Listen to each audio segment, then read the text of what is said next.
ကြီးကုန်းရွာမှာကိုကျော်ဆိုတဲ့လှည့်လည်ရောင်းချသူတယောက်ရှိပါတယ်။သူကသုံးမွေးဆောင်တွေအင်ဂျီတွေနဲ့အနွေးတွေကိုယူဆောင်လာပြီးရွာစဉ်ကိုလှည့်လည်ရောင်းချလိရှိပါတယ်။သူ့ရဲ့အထုပ်ကြီးကအမြဲတမ်းလေးလံနေတတ်ပေမဲ့အိတ်ထဲမှာတော့ပတ်စံကအနှဲငယ်သာရှိပါတယ်။အိမ်မှာတော့သူ့ရဲ့ဇနီးမလှကထိုင်ပြီးကလေးတွေကိုပြုစုဆောင်ရှောက်နေရပါတယ်။ရဲလေးနဲ့နှင်းစီဆိုတဲ့ကလေးနှစ်ယောက်ဟာ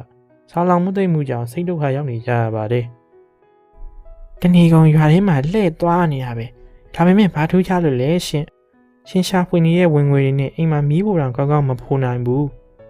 ငါသိပါတယ်မလှရဲ့။ငါအလုပ်ကိုစွမ်းကုန်တူတူတသားလုပ်ကင်နေရပဲကို။ဒါပေမဲ့ငါပတ်စံမချနိုင်ဘူးဖြစ်နေတာဟာ။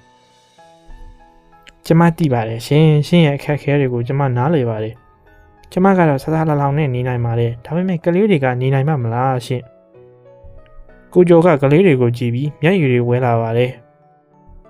မင်းပြောတာမှန်ပါတယ်ကွာငါလည်းကလေးတွေရဲ့ဒီလိုအချိန်မျိုးကိုငါမကြည့်ရပါဘူးဒါပေမဲ့မင်းမစိုးရင်မှနဲ့ငါတခုဖြစ်အောင်လုပ်ပါမယ်မလှကခေါင်းညိတ်ပြလိုက်ပါတယ်သူမရဲ့မျက်လုံးတွေထဲမှာမျက်ရည်တွေကဝဲနေပါတယ်ရဲလီကသူ့ရဲ့လက်ကလေးတွေနဲ့ဘိုက်ကိုပုတ်တက်နေခဲ့တာပေါ့ဆာလောင်ဝတ်ကိုသူ့ဘာသာသူဖြေသိမ့်နေသလိုပါပဲကိုကျော်ကမြမလောကမှာအလုပ်တွေကိုစူးစမ်းလုပ်ကိုင်နေပေမဲ့အိမ်ကအချိန်တွေကိုကြည့်ပြီးသူ့စိတ်ဓာတ်တွေကအရန်ကိုကျနေခဲ့ပါတယ်ဖះသခင်ကိုတော်ကဘယ်ဘဝကအညိုးနဲ့ကျွန်တော်ကိုအခုလိုလက်စားချီနေရတာလဲကျွန်တော်ကလေးတွေကိုငမ်းမအောင်ထားပြီးဘာလို့ကျွန်တော်နှလုံးသားကိုလောင်မြိုက်စေရတာလဲဖះသခင်ရဲ့ဘာလို့လဲဗျာကိုကျော်ဟာအဝိအထည်ရောင်းရတာအမျက်မထွက်တာကြောင့်တခြားရွာကိုသွားဖို့ဆုံးဖြတ်လိုက်ပါတယ်အဲ့ဒီမှာတတိယတချို့နေထိုင်ကြပြီးသူ့ရဲ့အဝိအထည်တွေကိုဈေးကောင်းပေးပြီးဝယ်ယူနိုင်ကြမှာပါဒါကြောင့်သူကထူးခြားရွာကိုရောက်သွားခဲ့ပါတယ်အဝိအထည်ဝယ်ကြပါအောင်မျိုးစောင်းနှင်းအတွက်အနွေးတွေဝယ်ကြပါဦးသူအော်ဟစ်ရောင်းချရင်မောပန်းလာတဲ့အတွက်တစ်ပင်တစ်ပင်အောက်မှာထိုင်လိုက်ပါတယ်ဟိုဒီကြည့်နေတော့မှပဲလူတစ်ယောက်ကသူ့ရှိကိုရောက်လာပါတယ်အကိုအဝိတွေကဘလောက်လဲဗျအရင်စီတက်တာပါလေဗျာဝယ်သွားပါဦးအဲ့ဒီလူကအဝိတွေကိုကြည့်ပြီးဝယ်ယူသွားပါတယ်တဖြည်းဖြည်းနဲ့ကိုကျော်ရဲ့အဝိတွေကလည်းစတင်ရောင်းထွက်လာပါတော့တယ်သူကလူတိုင်းကိုဖွားဖွားရွှေရွှေဆက်ဆံပြီးရောင်းချပါတယ်အခုတော့သူ့အိမ်ရဲ့အခြေအနေကနည်းနည်းလေးပြန်ကောင်းလာခဲ့ပါပြီမလှကြီးရော့ဒီမှာငါဒီနေ့ရခဲ့တဲ့ဝင်ငွေပဲဝမ်းသာစရာပဲရှင်ဒီနေ့တော့ဝင်ငွေတော်တော်ကောင်းတာပဲနော်ဟုတ်တယ်မလှဒီနေ့ကစားပြီးငါကလေးတွေဘိုက်စားပြီးအဲ့ရတော့မှမဟုတ်ဘူးဖះသခင်အလိုရှိရင်မင်းရဲ့ယောဂကိုလည်းကုသပြီးနိုင်တော့မှာကွာဖះသခင်ကိုကျေးဇူးတင်ပါတယ်ရှင်ကိုကျော်နဲ့မလှတို့ပျော်ရွှင်နေကြပါတယ်သူ့ရဲ့ယူသားမှုကြောင့်တရွာလုံးမှာသူ့ကိုလူသိများလာခဲ့ပါတယ်။ဒါပေမဲ့ဝိထေရောင်းကြတဲ့ကြော်ကြီးနဲ့ဖိုးထောင်တို့ကတော့အခုဆိုရင်ရှုံးပေါ်နေကြပါပြီ။ကြော်ကြီးကလောဘကြီးရဲ့သူတယောက်ဖြစ်ပြီးဖိုးထောင်ကတော့ရိုးရသူဖြစ်ပါတယ်။ဟေးဖိုးထောင်နောက်ထောင်စမ်းဒီကောင်ရောက်လာကလေးကငါတို့စီးပွားရေးကလုံးဝပျက်စီးသွားပြီကွာမဟုတ်ဘူးလား။ဟာအကိုကလည်းဗျာသူကသူ့လောက်အားနဲ့သူရှာစားနေတာပဲကိုအကိုလည်းရှာလီသူကဘာလို့တားရမှာလဲ။ဘသူကဓားနေလို့လဲတနေ့ထက်တနေ့ကြော်ကြီးနဲ့ဖိုးထောင်တို့ရဲ့ဝင်ငွေကတဖြည်းဖြည်းရောင်းနေလာပြီးကိုကျော်ရဲ့ဝင်ငွေကတိုးလာပါတယ်တနေ့မှာတော့ကြော်ကြီးနဲ့ဖိုးထောင်တို့နှစ်ယောက်စလုံးကကိုကျော်ကိုတွေ့ဖို့သွားကြပါတယ်အကိုကဒီရွာလေးကိုအစ်စ်ရောက်လာတာထင်တယ်ဘယ်ရွာကလာတာလဲဗျဟုတ်ကဲ့အကိုကျွန်တော်ကဒီအနီးနားကကူကြီးကုန်းရွာကပါကောင်းအောင်ပေါ့အကိုရဒါနဲ့စီးပွားရေးကရောဘယ်လိုလဲစီးပွားရေးဘယ်လိုလဲဆိုတာဘာခုဆိုလိုတာလဲဗျအဆင်ပြေမှာပေါ့အကိုကတော့ကျွန်တော်တို့ရဲ့စီးပွားရေးကိုတော့ရှုံးပေါ်အောင်လုပ်ခဲ့ပြီပဲဟုတ်ဟာမဟုတ်ပါဘူးကိုကလည်းအဲ့ဒီလိုမဟုတ်ပါဘူးဗျာဖះသခင်ရဲ့အကောင်းကြီးလို့ပဲမှတ်ယူလိုက်ပါတယ်ကြော်ကြီးနဲ့ဖိုးထောင်တို့ကကိုကျော်ရဲ့တငယ်ချင်းဖြစ်သွားခဲ့ကြပါတယ်ဒါပေမဲ့ကြော်ကြီးကတော့စိတ်ထဲကနေသူ့ကိုမနာလိုဖြစ်နေတော့မှာပဲဒီနေ့မှာတော့ကိုကျော်ရွာလေးရောက်လာတော့အဲ့ဒီမှာတခိုးခိုးသွားတယ်လို့ကြားလိုက်ရပါတယ်ဖိုးထောင်အကိုရွာထဲမှာတခိုးခိုးသွားတယ်လို့ကြားတယ်ဟုတ်လားဟုတ်တယ်ကိုကျော်ရွှေရည်ပစ္စည်းခိုးခံလိုက်ရတာအေးကိုကျော်ဒါပေမဲ့အရင်ကဒီရွာမှာလူမျိုးတခိုးမခိုးဘူးကွာမင်းရောက်လာပြီးတော့မှအဲ့ဒီတခိုးကခိုးတော့တာပဲအဲ့ဒီလိုပြောပြီးကျော်ကြီးကထွက်သွားပါတယ်ကျော်ကြီးရဲ့စကားကိုကြားပြီးကိုကျော်ကအံ့အားသင့်သွားပေမဲ့ဘာမှပြန်မပြောပဲစဉ်းစားနေမိပါတယ်အဲ့ဒီအချိန်မှာဖိုးထောင်ကပြောလိုက်ပါတယ်ကိုကျော်ကြီးပြောတာကိုစိတ်ထဲမထားပါနဲ့ဗျာသူကအမြင်နဲ့အဲ့ဒီလိုနောက်နေတတ်တာပါအဲ့ဒီနေ့ညမှာလည်းခိုးမှုကဆက်လက်ဖြစ်ပွားခဲ့ပါတယ်။မင်းညကထပ်ပြီးအခိုးခံရပြန်ပြီ။အခုတော့ရွာကမလုံခြုံတော့ဘူး။ကလေးတွေလည်းကြောက်နေကြတယ် မိမတွေလည်းညဘက်မအေးရဲကြတော့ဘူးဗျဟုတ်တယ်ကိုပြောတာမှန်တယ်ဘယ်သူလောက်တာလဲဆိုတာကိုဘာမှမှန်းလို့မရဘူးအခုဆိုကလေးတွေညဘက်တော့အိမ်မပြောကြတော့ဘူးအဲ့ဒီတခိုးကတန်မှန်လူတော့မဖြစ်နိုင်ဘူးလောဘကြီးရဲ့လူတစ်တယောက်ယောက်ပဲဖြစ်ရမယ်ဟာဟုတ်တာပေါ့အကိုပြောတာမှန်တာပေါ့ကျော်ကြီးကသူ့ကိုရည်ညွှန်းပြောဆိုနေမှန်းကိုကျော်ကနားလေလိုက်ပါတယ်ဒါပေမဲ့ကိုကျော်ကဘာမှမပြောဘဲထွက်သွားပါတယ်ဒီတစ်ချိန်မှာတော့သူဟာညဘက်အထိစောင့်ပြီးတခိုးကိုဖမ်းဆီးကအမှန်တရားကိုဖော်ထုတ်မယ်လို့ဆုံးဖြတ်လိုက်ပါတယ်ဒီနေ့တညပဲတကယ်တခိုးကိုလူတိုင်းရှိမှဖော်ထုတ်ရမယ်အဲ့ဒီညမှာကိုကျော်အိမ်မပြန်မဲချုံမှုထဲမှာပုံနေလိုက်ပါတယ်မျက်နှာဖုံးဆွတ်ထားတဲ့လူတစ်ယောက်ကရွာဘက်ကိုလာနေတာကိုသူကမြင်လိုက်ရပါတယ်သူကနောက်ကိုလိုက်သွားတဲ့အခါအဲ့ဒီလူကရုတ်တရက်ပျောက်ကွယ်သွားပါတယ်အဲ့ဒီချိန်မှာပဲသူ့နောက်ကနေအတန်တွေဆူညံနေခဲ့ပါတယ်တခိုးဖမ်းကြကိုတို့ရေဖမ်းကြပါဦး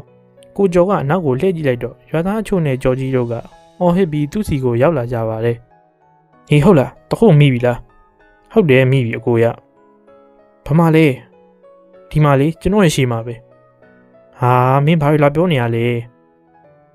ကျော်ကြီးအကိုပြောမှန်တယ်တခိုးကဒီကောင်ပဲဖြစ်ရမယ်ခင်ဗျားတို့ဘာလို့ဆိုလိုချင်တာလဲဗျဆိုလိုတာကမင်းကိုဒီရွာထဲမှာစီးပွားရေးလုပ်ခွင့်ပေးထားတာကိုမင်းကဒီရွာမှာခိုးနေတယ်ပေါ့မင်းရဲ့ထမင်းစားတဲ့ခွက်ကိုမင်းကပြန်ပြီးဖျက်ဆီးလိုက်တာပဲကွာမင်းတို့ဘာတွေလာပြောနေကြလဲကွာဘာတွေမှအထိပ္ပယ်မရှိဘူးငါတခိုးမှမဟုတ်တာငါဘာမှမခိုးထားဘူးဒါဆိုဒီလောက်ညစ်တဲ့တခေါင်ကြီးမှာမင်းကဒီမှာဘာလုပ်နေရလဲပြောစမ်းဘာလုပ်နေရလဲလို့အကိုငါကတခိုးဖမ်းမှုဒီနေရာကိုလာနေတာပါကွာဟောဗျာနားထောင်ကြပါအောင်သူကဘလို့ပြန်ဖမ်းมาလဲပြောစမ်းပါအောင်တော်သေးတာပေါ့ဒီကောင်ညတဲ့တကောင်ကြီးဒီကိုလာတာကျွန်တော်မြင်လိုက်လို့ကြော်ကြီးတော်လိုက်တော့ငါဘာမှမခိုးဘူးနော်အခုကစားပြီးဘာတခုမှထပ်မပြောနဲ့တော့မဟုတ်ရင်မင်းငါအကြောင်းသိသွားမယ်နော်မင်းရဲ့ပစ္စည်းတော့ကိုပြစမ်းရအောင်ကိုကျော်ကသူ့အထုပ်ကိုလိုက်ရှာနေပါတယ်အဲ့ဒီအချိန်မှာပဲဖိုးထောင်ကသူ့အထုပ်ကိုလက်ထဲကကာပြီးထွက်လာပါတယ်ဒီမှာအကိုရဲ့ပစ္စည်းတွေချုံမုံနောက်မှာဝတ်ထားတာလေအကိုတို့ရေဒါလေးကိုတစ်ချက်လောက်ဖွင့်ကြည့်လိုက်ကြပါဦးဖိုးထောင်ကအထုပ်ကိုဖွင့်ကြည့်လိုက်တာနဲ့အထက်ကပစ္စည်းတွေကိုမြင်ပြီးလူတိုင်းကအံ့အားသင့်သွားကြပါတယ်ရွာထဲကခိုးခံထားရတဲ့ရွှေတွေငွေတွေအားလုံးကအဲ့ဒီအထုပ်ထဲမှာရှိနေပါတယ်ကိုကျော်ဟာဓာတ်တွေကိုမြင်ပြီးစိတ်တော့ကရောက်သွားပါတယ်ဓာတ်တွေကငါဟာမဟုတ်ဘူးလေငါဘာမှမလုပ်ထားပါဘူးမင်းဟာမဟုတ်ဘူးပေါ့မင်းဘာမှမလုပ်ဘူးဆိုရင်ဒီပစ္စည်းတွေကမင်းအထုပ်ထဲကိုဘယ်လိုရောက်နေရလဲကွပြောစမ်းကျွန်တော်မသိဘူးကိုကျွန်တော်တကယ်ပြောတာပါကျွန်တော်ဘာမှမသိဘူးဟဲ့လူတွေဘာကြည့်နေကြရလဲဒီတခိုးကိုရိုက်ကြစမ်းမင်းကိုစင်းရဲသားဆိုပြီးငါတို့ကဒီမှာဝမ်းစာရှာဝင်ပေးပြီးထားတာမင်းကငါတို့လေဘင်းကိုပြန်လှီးလိုက်တယ်ပေါ့ဟုတ်တယ်သူ့ကိုရိုက်ပြီးဒီရွာထဲကနေမောင်းထုတ်ကြစမ်း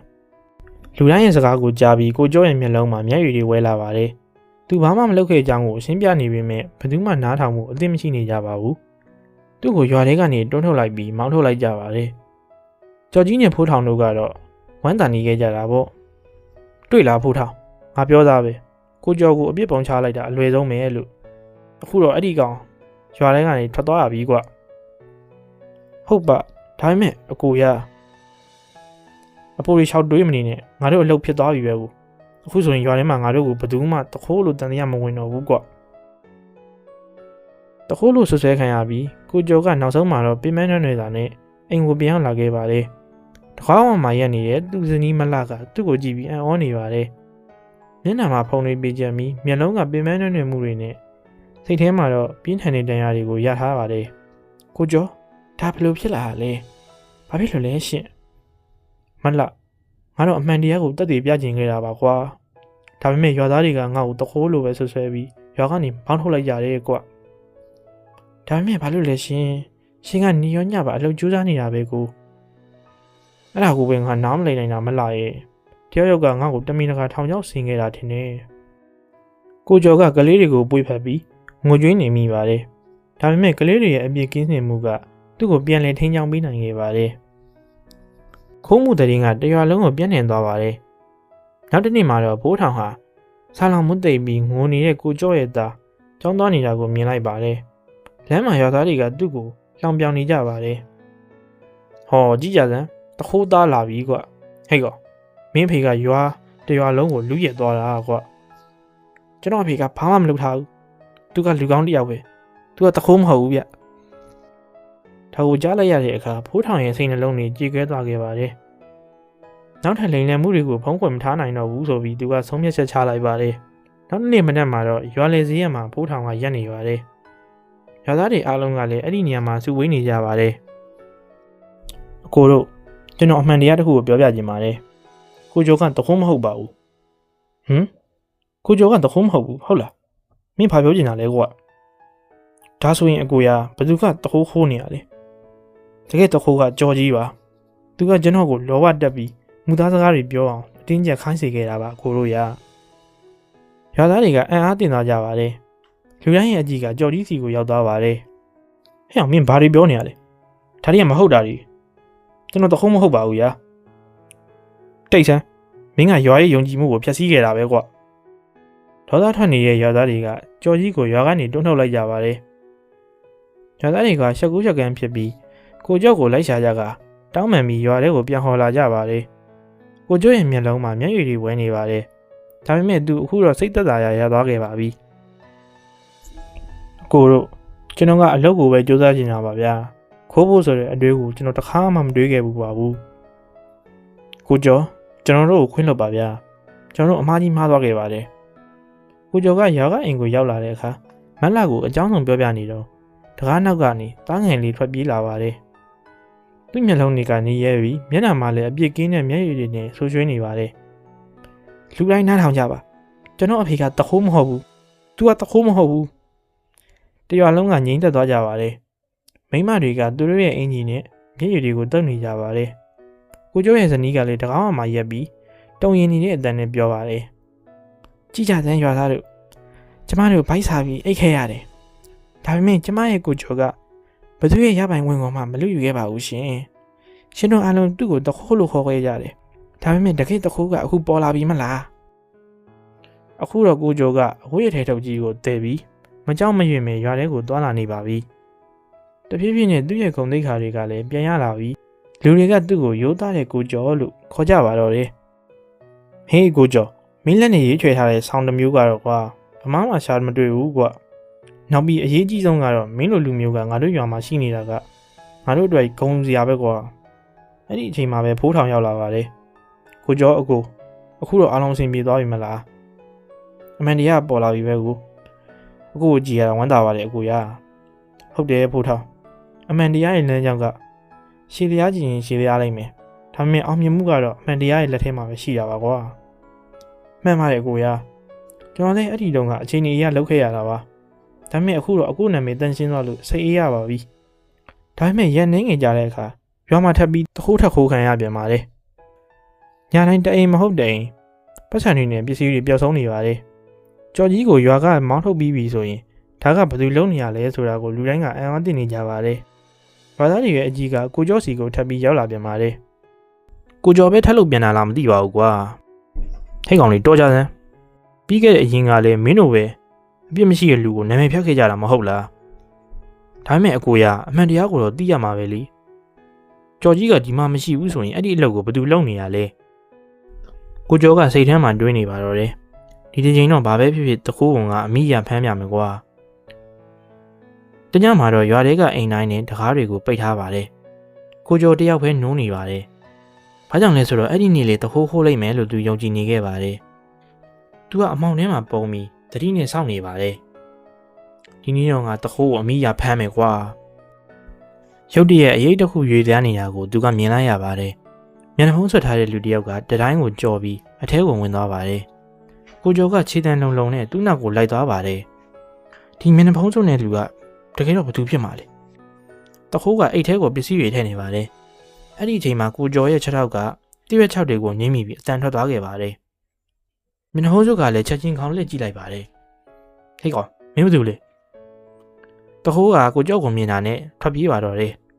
ကိုကျော်ကလည်းသူ့နောက်ကလိုက်နေခဲ့ပါတယ်မောင်မဲနေတဲ့လမ်းကြားတွေထဲမှာသူတို့နှစ်ယောက်စလုံးကမြေကမ်းနားကိုရောက်သွားကြပါတယ်မျက်နှာဖုံးစုပ်ကခြေချော်သွားပြီးသူ့ရဲ့မျက်နှာဖုံးကပြုတ်ကျသွားပါတယ်ဟမ်မင်းကလာမင်းကတင်းနဲ့တွေကထွက်လာပြီးမျက်နှာကရှင်းရှင်းလင်းလင်းမြင်နေရပါတယ်ကိုကျော်ရဲ့မျက်လုံးတွေကပြူးကျသွားခဲ့ပါတယ်မျက်နှာဖုံးနောက်ွယ်မှာဘယ်သူမှတန်တရားမဝင်ခဲ့တဲ့လူဖြစ်နေခဲ့လို့ပါ မင်းကတကယ်တော့တခိုးလားဒါတွေအလုံးကိုမင်းမဲလုံနေခဲ့တယ်လားတခိုးကအမောင်ထဲကနေထွက်ပြေးသွားပြီးကိုကျော်ကတော့မြင်ကန်းသားမှာတယောက်တည်းရက်ကြံနေခဲ့ပါတယ်နောက်နေ့မနက်မှာတော့ရွာသားတွေကထပ်ပြီးစုဝေးနေကြပါတယ်ညကထပ်ပြီးတခိုးခိုးရပြန်ပြီးအခုဆိုရင်တော့လူတိုင်းရဲ့အကြည့်ကကိုကျော်စီကိုရောက်နေပါတယ်ဒါပေမဲ့ဒီတစ်ချိန်မှာတော့ကိုကျော်ရဲ့မျက်လုံးထဲမှာကြောက်ရွံ့မှုတွေနဲ့အတူဒေါသတွေလည်းရှိနေပါတယ်သူကအဲ့ဒီလူရဲ့နာမည်ကိုပြောချင်ပေမဲ့မပြောနိုင်မဖြစ်နေပါတယ်ဟေးကိုကျော်မင်းမဲတခိုးဆိုတာဝန်ခံလိုက်စမ်းပါကွာမဟုတ်ဘူးကျွန်တော်တခိုးလုံးဝမဟုတ်ဘူးတခိုးကတခြားတစ်ယောက်ပါမင်းဘာလို့ဆိုလို့ရလဲနောက်ဆုံးတော့မင်းဘာပြောချင်နေရလဲကျွန်တော်ဒါပဲပြောချင်တာကကျွန်တော်သူ့နာမည်ကိုမပြောနိုင်ပါဘူးလူအုပ်ကြီးကငြိမ်သက်သွားပါတယ်လူတိုင်းရဲ့မျက်လုံးတွေကတယောက်ကိုတယောက်ကြည့်နေကြပါတယ်ဒါကြောင့်လဲဆိုတော့ကိုကျော်ကနာမည်ကိုပြောဖို့ညှင်းဆန်ခဲ့လို့ပါပဲခမရလေသူနဲ့ပေါင်မီခိုးနေတာပဲအဲ့ဒါကိုဆိုလိုတာမလားအေးဟုတ်တယ်မင်းပြောမှန်နေငါတို့ထမင်းကျွေးခဲ့တဲ့သူကငါတို့ကိုပြန်ကြိုက်တာပဲဘာကြည့်နေရလဲကွာရိုက်ကြစမ်းရိုက်ကြလူတွေကကိုကျော်ကိုဝိုင်းရလိုက်ကြပါတယ်ဒါပေမဲ့ကိုကျော်ကတော့ငြိမ်နေတော့မှာပဲအဲ့ဒီအချိန်မှာလူအုပ်ထဲကနေအတန်တစ်ခုကြေကြေလောင်လောင်ထွက်ပေါ်လာပါတယ်လူတွေကြည့်လိုက်တာကတော့ဘီတက်ကလထိုင်နဲ့ကလေးတယောက်ကရှေ့ကိုတိုးလာတာကိုမြင်လိုက်ရပါတယ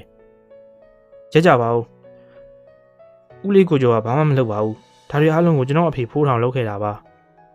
လူတိုင်းကအံ့ဩတင်သွားကြပါတယ်လူတိုင်းကရိုးအားတယ်လို့ထင်ခဲ့တယ်ဖိုးထောင်ကပဲတကယ်တခိုးဖြစ်နေခဲ့တာပါကျွန်တော်ပြောတာအမှန်ပါဗျာရွာမှာဖြစ်ခဲ့တဲ့ခိုးမှုအားလုံးရဲ့နောက်ွယ်မှာကျွန်တော်အဖေပါဝင်နေခဲ့တာပါကိုကျော်မင်းကဒါကိုသိနေခဲ့ရလားသိရင်ဘာလို့ဖိုးထောင်ရဲ့နာမည်ကိုမပြောခဲ့ရလဲအကိုရအဲ့ဒီအချိန်မှာပဲဖိုးထောင်ကရောက်လာပါတယ်ဟုတ်ပါတယ်ကျွန်တော်ကတခိုးပါပြီးတော့ကျွန်တော်ကျော်ကြီးကိုအပြစ်ပုံချခဲ့တာပါအခုလဲကိုကျော်ကိုအပြစ်ပုံချခြင်းခဲ့တာပါကျွန်တော်သားလေးကကျွန်တော်ရဲ့မျက်လုံးတွေကိုပြန်ပြီးဖွင့်ပေးလိုက်ပါပြီဖိုးထောင်ကသူ့သားလေးရဲ့အနားမှာထိုင်ပြီးသူ့ကိုပွေ့ဖက်လိုက်ပါတယ်ကျွန်တော်ကအပြစ်ရှိရသူပါကိုကျော်မှာဘာပြစ်မှမရှိပါဘူးကျွန်တော်ကိုဘလို့အပြစ်ဒဏ်ပဲပေးကျွန်တော်တေချာပေါက်ခံယူမှာပါဗျာဖိုးထောင်ရဲ့စကားကိုကြားပြီးလူတိုင်းရဲ့စိတ်ထဲမှာဒေါသထွက်နေပေမဲ့တစ်ဖက်ကလည်းတနာခယူနာဖြစ်နေမိကြပါတယ်ဖိုးထောင်ကငိုကြွေးနဲ့ကိုကျော်စီကိုသွားပါတယ်ကိုကျော်အကိုကျွန်တော်အကိုပေါ်ကိုအပြစ်လုပ်ခဲ့ပါတယ်ဗျာအကိုပေးခြင်းတဲ့အပြစ်ဒဏ်ကိုကျွန်တော်ကိုပေးနိုင်ပါတယ်မဟုတ်ဘူးဖိုးထောင်မင်းရဲ့နေရာမှာငါသာဆိုရင်လေဒီလိုပဲလုပ်မိမှာပါမင်းရဲ့လမ်းကြောင်းကမှားယွင်းနေခဲ့ပေမဲ့မင်းကမင်းရဲ့သားလေးပေါ်ထားချစ်ချင်းမြတ်တာအတွက်လုပ်နေခဲ့တာပဲကိုကျော်ရဲ့စကားတွေကိုကြားပြီးလူတိုင်းရဲ့မျက်လုံးတွေမှာမျက်ရည်တွေဝဲလာကြပါတယ်အကိုတို့ဖိုးထောင်ကသူ့ရဲ့အမားကိုဝန်ခံပြီးသွားပါပြီ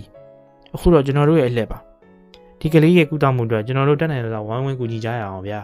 ကိုကျော်ရဲ့စကားကိုလူတိုင်းကထောက်ခံကြပါတယ်ဖိုးထောင်ဟာလူတိုင်းရဲ့ချစ်ချင်းမြတ်တာကိုမြင်ပြီးကိုကျော်ကိုပွေ့ဖက်လိုက်ပါတယ်ကျေးဇူးတင်ပါတယ်အကိုရဲ့ကျေးဇူးတင်ပါတယ်အခုလိုတငယ်ချင်းမျိုးသာကျွန်တော်ရှိရင်ကြောက်ခဲကိုတောင်စိန်ဖြစ်အောင်လုပ်နိုင်မှာပါအကိုကကျွန်တော်လောကရဲ့ယတနာတစ်ပါးလိုပါပဲအကိုရအခုတော့ကိုကျော်ဟာတရွာလုံးရဲ့သူရဲကောင်းဖြစ်သွားခဲ့ပါပြီကိုကျော်ရဲ့မျက်လုံးမှာမျက်ရည်တွေရှိနေပေမဲ့အခုတော့ဝင်တော့ဝင်ဖို့တွေမရှိတော့ပါဘူးသူ့ရဲ့နှစ်ဖူးကတခိုးဆိုတဲ့အမဲဆက်ကပျောက်ကွယ်သွားခဲ့ပါပြီရွာသားတွေအားလုံးစုပေါင်းပြီးအလူငွေကောက်ခါဖိုးထောင်ရဲ့သားလေးကိုစိတ်ကူးသားပေးခဲ့ပါတယ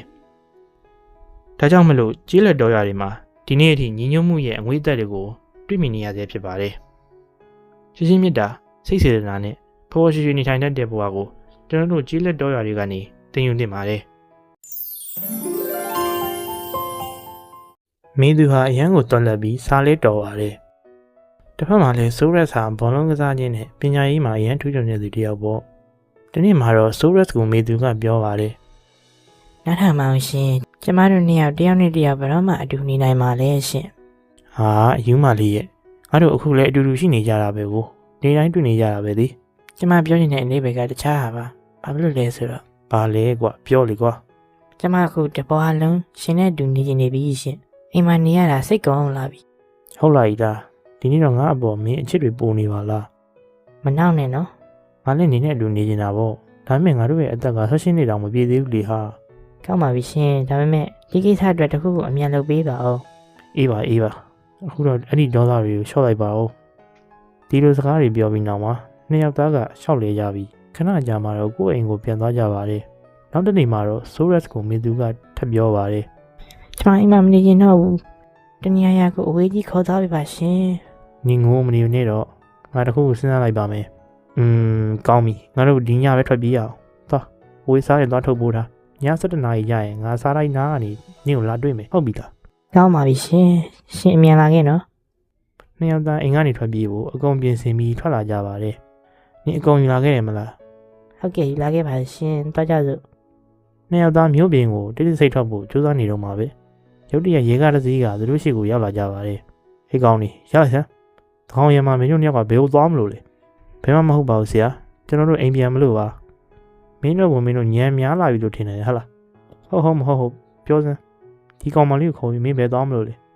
ဲရုပ်ကြည့်ရတာလေမင်းတို့နှစ်ယောက်ကအရွယ်ရောက်သေးပုံမပေါ်ဘူးမဟုတ်ပါဘူးဗျာအဲ့နင်းတို့နေရင်အုပ်ပေးလိုက်အောင်မယ်ကဲကားပေါ်တက်ကြမလုပ်ပါနဲ့ဗျာကျွန်တော်ထောင်မကြကျင်သေးဘူးဟာမကြောက်ပါနဲ့မင်းတို့ထောင်ထဲမထည့်ပါဘူးကလေးတွေမလို့အိမ်မဲပြန်ပို့ပေးမှာဒါပေမဲ့နောက်တစ်ခါမင်းတို့လူထွက်ပြေးရတွေ့ရင်တော့တေချာပေါက်ထောင်ထဲထည့်ပေးမယ်နားလည်ပြီလားရေးသားကနှစ်ယောက်လုံးကိုကားပေါ်တင်ပြီးအိမ်ပြန်ပို့ပေးလိုက်ပါတယ်ရန်နေငယ်ကြတဲ့အထိအချိန်တွေကငြိမ့်သက်နေခဲ့တာပေါ့နှစ်ဖက်မိမတွေကသူတို့ကိုခွဲထားလိုက်ကြပါမယ်ခိုးတွေ့နေကြတော့မှာပဲဒီလိုနဲ့သူတို့တွေ့လာတာ9 နှစ်တောင်ရှိသွားခဲ့ပါပြီအခုတော့နှစ်ယောက်လုံးအရွယ်ရောက်လာကြပါပြီတယောက်ကိုတယောက်ချစ်တဲ့စိတ်နဲ့ဘာမဆိုလုပ်ရဲတဲ့အထိယူသွတ်နေကြပါပြီအခုဆိုရင်ဆိုရက်စ်ကရေတက်အရာရှိတယောက်လည်းဖြစ်နေပါပြီဆိုရက်စ်ဟာသူ့ရဲ့အားလျက်မှာမေသူနဲ့တွေ့ဖို့ရောက်လာခဲ့ပါတယ်ဒါလင်းကြည့်ပါဦးနင်းတို့ငါဘာတွေဝယ်လာလဲဆိုတာကိုဘာဖြစ်လို့လဲ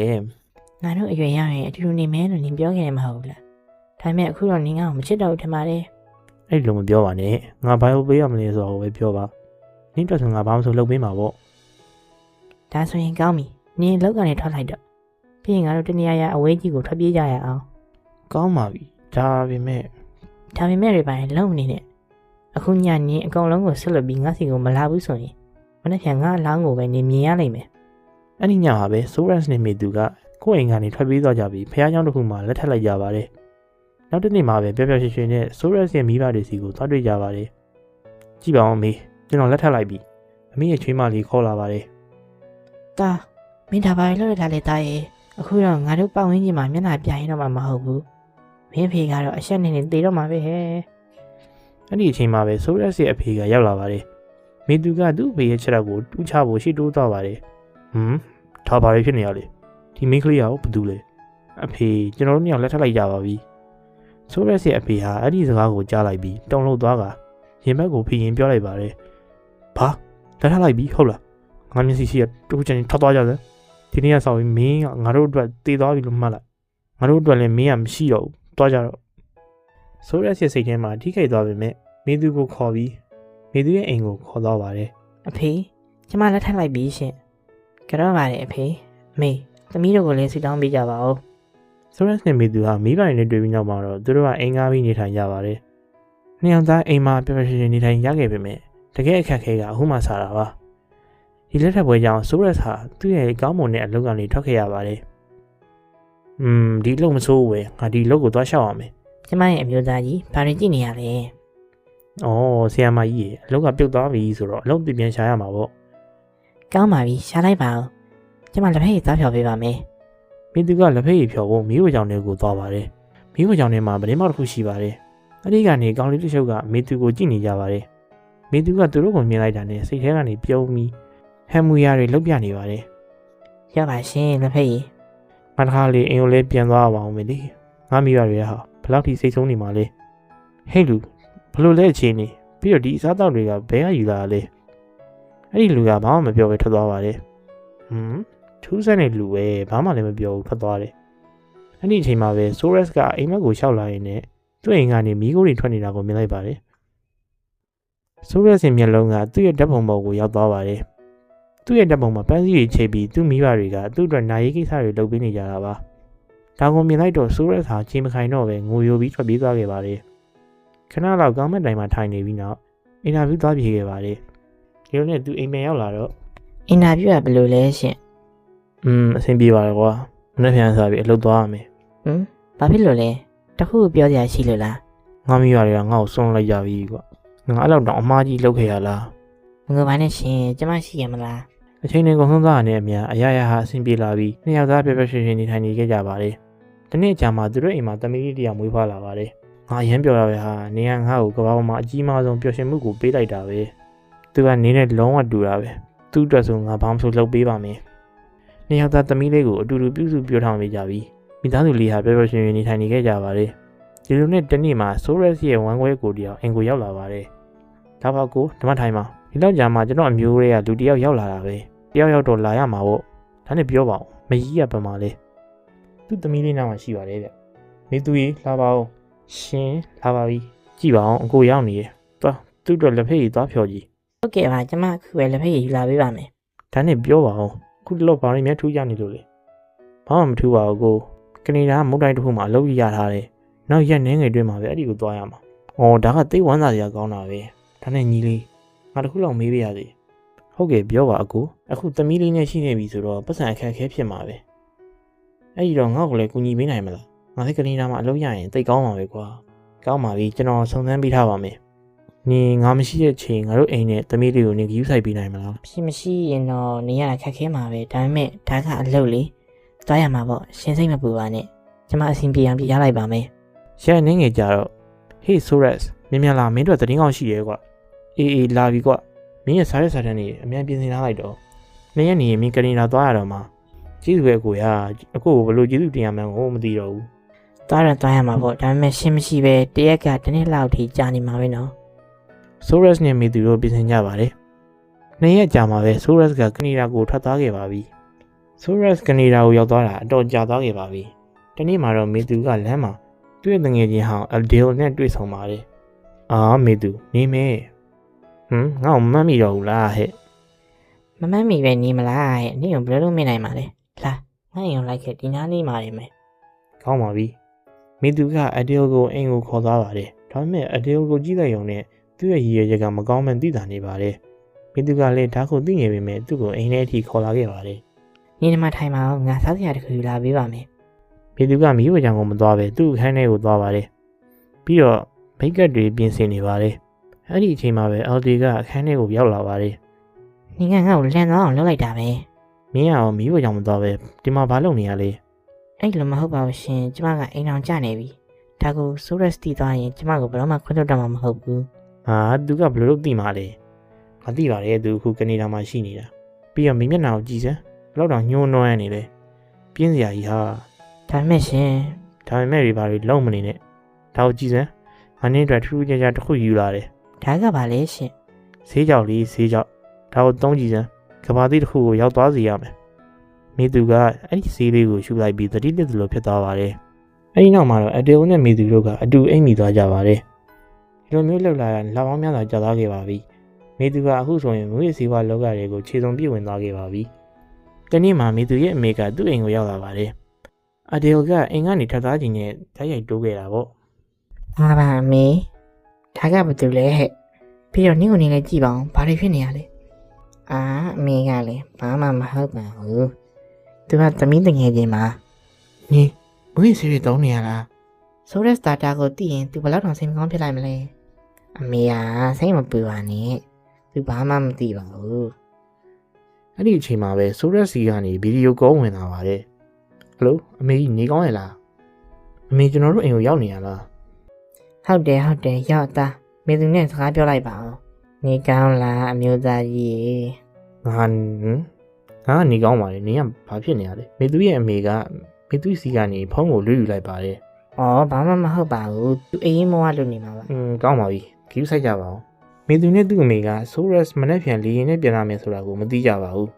နောက်တစ်နေ့မနေ့မှာတော့ Soras ကမေသူကိုအံ့ဩသောအောင် surprise လုပ်ဖို့ရောက်လာပါတယ်မေသူကတကားကိုဖွင့်လိုက်ပါတယ် surprise ရှင်ဒီကိုဘလို့ဖြစ်ပြီး ။အော်ငါမိမကလည်းငါ့ကိုတွေ့ရင်ဝမ်းသာပြီးဖတ်မယ်လို့ထင်ထားတာ။အခုတော့နင်ကငါ့ကိုထိတ်လန့်နေပါလား မဟုတ်ပါဘူးအဲ့လိုမဟုတ်ပါဘူး ။ Soras ကမေသူကို surprise လုပ်ဖို့လာရင်လည်းရှေ့ကစပွဲပေါ်မှာမိုးရစေးပစ္စည်းတွေအားလုံးကိုမြင်သွားပါတယ်။ဒါပါလေလေ။နင်ငါ့ကိုရမှာနင်ဘာတွေလုပ်နေရလဲ ဒါတွေကတငယ်ချင်းတွေရဲ့ဟာတွေပါသူတို့ဒီမှာမှားပြီးထားခဲ့တာ ။ကောင်းပါပြီ။နင်ပြောတော့လဲငါယုံလိုက်ပါမယ်။ဒါနဲ့ငါတို့သမီးလေးရော သမီးလေးကအမေစီမှာရှိပါတယ် ပြီးရောဒါဆိုလဲငါရေချိုးလိုက်အောင်မယ်။ငါအတွက်စားစရာတစ်ခုလုပ်ပေးရော ဒါဆိုရင်ရေမိုးချိုးလိုက်ပါအောင်ကျမရှင်းအတွက်စားစရာတစ်ခုလုပ်ပေးပါမယ် ။ Soras ကရေချိုးဖို့သွားပါတယ်။ဒါမဲ့သူ့ကောင်းထဲမှာဒီကိစ္စတွေပဲပတ်ချလည်နေပါတယ်။သူကမေသူကိုမယုံကြည်နိုင်တော့ပါဘူး။ ငါ project နဲ့ပတ်သက်ပြီးအလုံးနည်းနည်းလေးရှိသေးတယ်ငါပြန်ရတော့မယ် ဒါပေမဲ့ရှင်အခုမှရောက်နေရလေ ဟုတ်တော့ဟုတ်တယ်ဒါပေမဲ့ငါကအလုပ်ရှိလို့ပါခဏနေပြန်လာခဲ့ပါမယ်မေသူကဒါကိုအခွင့်ကောင်းယူပြီးအဒေလ်ကိုဖုန်းခေါ်လိုက်ပါတယ် လုံးဘေဘီအမြန်လာခဲ့ရောပစ္စည်းတွေယူလာခဲ့ပါအောင်ငါမနေနိုင်တော့ဘူး ဘာဖြစ်လို့လောက်တော့လောနေရတာလဲအဒေလ်နဲ့မေသူတို့ကမွေးစီတုံပြီးပတ်သက်နေကြပါတယ်အဲ့ဒီအချိန်မှာပဲရုတ်တရက်ဆိုရက်စ်ကတကားကိုလာခောက်ပါတယ်ဟေးမေသူအမြန်တကားဖွင့်ပေးစမ်းငါဖုန်းနံပါတ်ကြံခဲ့လို့မေသူကတော်တော်ရင်နဲ့တကားကိုဖွင့်ပေးပါတယ်ဖေးပါအောင်မြင်ငါနောက်ကျနေပြီအဲ့ဒီအချိန်မှာပဲဆိုရက်စ်ကသူတို့ရဲ့အိယာပေါ်မှာအိတ်နေတဲ့အဒေလ်ကိုမြင်သွားပါတယ်သူကလုံးဝစောက်တီရမရဖြစ်သွားပါတယ်ဒါဘာလို့လဲငါတို့ရဲ့အိယာပေါ်မှာလားယုံစရာကြီးပေါ့ နားထောင်ပါဦးရှင်ကျွန်မရှင်းပြပါမယ် နင်ကငါ့ကိုဘာရှင်းပြမှာလဲငါနင်ကိုလောက်ချစ်ခဲ့တာနင်အတွက်နဲ့ငါအကုန်လုံးကိုဆုတ်လို့ခဲ့ရတယ်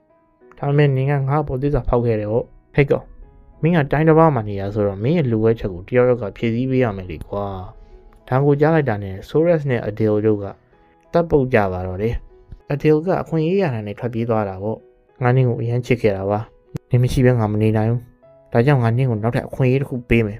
ဒါပေမဲ့နင်မူရစီကိုဖျက်ရမယ် မရဘူးကျွန်မယူရလိမ့်မယ် ကိုကိုထိန်းသမ်းပါဦးဒီဖြစ်ရဖြစ်ပြီးနောက်မှာတော့ဆိုရက်စ်ကမေသူကိုနားဝင်အောင်အများကြီးစူးစမ်းပြီးပြောဆိုခဲ့ပါတယ်ဒါပေမဲ့မေသူကမူရစီလောကတွေကိုအရန်ကိုကျုံနေပါပြီသူကခိုးပြီးအော်ဒီနဲ့သွားတွေ့ပါတယ်မူရစီတွေလည်းအတူတူတောင်းကြပါတယ်ဆိုရက်စ်ကဘလို့ပဲပြောသူနားမထောင်ခဲ့ပါဘူးနောက်ဆုံးမှာတော့ဆိုရက်စ်ကမေသူကိုကွာရှင်းမှုဆုံးဖြတ်လိုက်ပါတယ်နင်ယောက်ျားကွာရှင်းကိုမပေးနဲ့သူကသာမင်းကိုကွာရှင်းလိုက်ပတ်စံတွေဘဲကရတော့မှာလေ ကျမလည်းသူနဲ့ဆက်မနေကြတော့ဘူးရှင်ကွာရှင်းမင်းကျမတို့နှစ်ယောက်လက်ထက်ကြတာပေါ့ မေသူကျေးဇူးကြီးပြန်လာပါနေပြောသမျှအကုန်လုပ်ပါမယ်တမီးလေးအတွက်ပြန်လာပြီပါဟာ မလာနိုင်ဘူးကျမရှင်နဲ့ဆက်မနေကြတော့ဘူး တမီးလေးမျက်နှာကိုတစ်ချက်တော့ကြည့်ပါအောင်ကွာမေသူကဆိုရက်စ်ပြောတာကိုတစ်ချက်ကလေးမှနားမထောင်ပဲအဒေလ်စီထွက်သွားပါတယ်ငါတို့ဆိုရက်စ်ကိုရှင်းပြမှဖြစ်မယ်သူအသက်ရှင်နေသေးရင်ငါတို့အေးစီနေလို့ရမှာမဟုတ်ဘူး ကျမလည်းအဲ့လိုပဲထင်တယ်ပြီးတော့သူကမူရစီလည်းသုံးဝင်မပေးဘူးဒါမဲ့ကျမတို့ဘယ်လိုလုပ်ကြမလဲ ငါမှအစီအစဉ်တစ်ခုရှိတယ်နားထောင်နောက်တစ်နေ့မှာတော့မေသူကဆေးဆိုင်ကိုသွားပြီးကြွက်သက်ဆေးတွေဝယ်လိုက်ပါတယ်အိုးခွက်ရောင်းတဲ့ဆိုင်ကနေအသားလှီးရတာတစ်ချောင်းဝယ်လိုက်ပါတယ်တစ်ဖက်မှာတော့အဒေလ်ကအပြာရောင်ပုံကြီးတစ်ပုံကိုဝယ်ထားပါတယ်ကဲငါတို့လုပ်ငန်းအောင်နင်းသိရမလား ဟုတ်ပါတယ်ဒါတွေကိုကျမတာဝန်ထားလိုက်ပါ မေသူကဆိုရက်စီသွားပြီးအချော့မော့လုပ်ပါတယ်ပြီးတော့သူ့အတွက်ထမင်းချက်ပေးပါတယ်ကျေးဇူးပါပဲမေသူဆိုရက်စ်ကထမင်းကိုအရသာရှိစားနေပါတယ်ဒါပေမဲ့တနာစရာကောင်းတဲ့ဆိုရက်စ်ကမေသူကသူ့ရဲ့ထမင်းထဲမှာအစိတ်ခတ်ထားရဲဆိုတာကိုမသိချပါဘူးခဏကြာမှတော့ဆိုရက်စ်ကအသက်ပြောက်သွားပါတယ်တစ်ဖက်မှာလည်းမေသူနဲ့အော်ဒီတို့ကနောက်ထပ်လုပ်ရတစ်ခုကိုလုပ်ဖို့ပြင်ဆင်နေကြပါတယ်နင်အသင့်မဲလားပြော့ဒီသားသူ့ရဲ့ခန္ဓာကိုယ်အပိုင်းပိုင်းဖြတ်ပလိုက်မေသူကဆိုရက်စ်ရဲ့ခန္ဓာကိုယ်ကိုအပိုင်းပိုင်းဖြတ်ပစ်လိုက်ပါတယ်ဒါကိုလုံးနေတော့မှပဲမေသူရဲ့လက်တွေကတစ်ချက်ကလေးမှမတုံရင်ခဲ့ပါဘူးသူကသူ့ရဲ့အချစ်နဲ့သမီးလေးအကြောင်းကိုခဏလေးတောင်မစဉ်းစားခဲ့တော့ပါဘူးဆိုရက်စ်ရဲ့ခန္ဓာကိုယ်အစိပ်ပိုင်းတွေကိုအဒေလ်က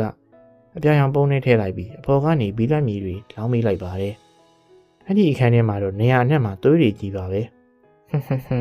ချစ်မိမှတော့ကြောက်နေလို့ဘယ်ထူးတော့မလဲရှင် မေသူကအထောက်အထားတွေကိုအကုန်ဖြတ်စည်းလိုက်ပြီးပတ်ဝန်းကျင်ကအိမ်ကြီးနားချင်းတွေကိုလည်းလိုက်ပြောပါတယ်သူနဲ့ဆိုရက်စ်ကရက်နှင်းငယ်ကြအခီးထွက်မယ်လို့ပါအဲ့ဒီနောက်မှာတော့အဒေလ်နဲ့မေသူတို့ကလေပတ်ဖို့ထွက်သွားကြပါတယ်သူတို့နှစ်ယောက်လေပတ်ပြီးပြန်လာတဲ့အခါမှာမေသူကသူ့ရဲ့အမားတွေကိုနားရရလာပါတယ် အဖေသမီးအမားကြီးမားမိပြီ သမီးရဲ့စိတ်အေးထားပါအောင်ဘာဖြစ်တာလဲပြောစမ်းပါ အဲ့ဒါကအမေရဲ့သမီးဆိုရက်စ်ကိုတတ်မိသွားပြီ ဘာငါတို့ဒါကိုလုံးဝလက်ခံမှာမဟုတ်ဘူးနင်ငါတို့နဲ့အတူရဲစခန်းလိုက်ခဲ့တယ် ဟုတ်တယ်နင်ကငါသားကိုတတ်ခဲ့တာ သူတို့နှစ်ယောက်လုံးပေါင်းပြီးမေသူကိုရဲစခန်းခေါ်သွားလိုက်ကြပါတယ်အဒေလ်နဲ့မေသူတို့ကလည်းသူတို့ရဲ့ပြစ်မှုကိုဝန်ခံလိုက်ကြပါတယ်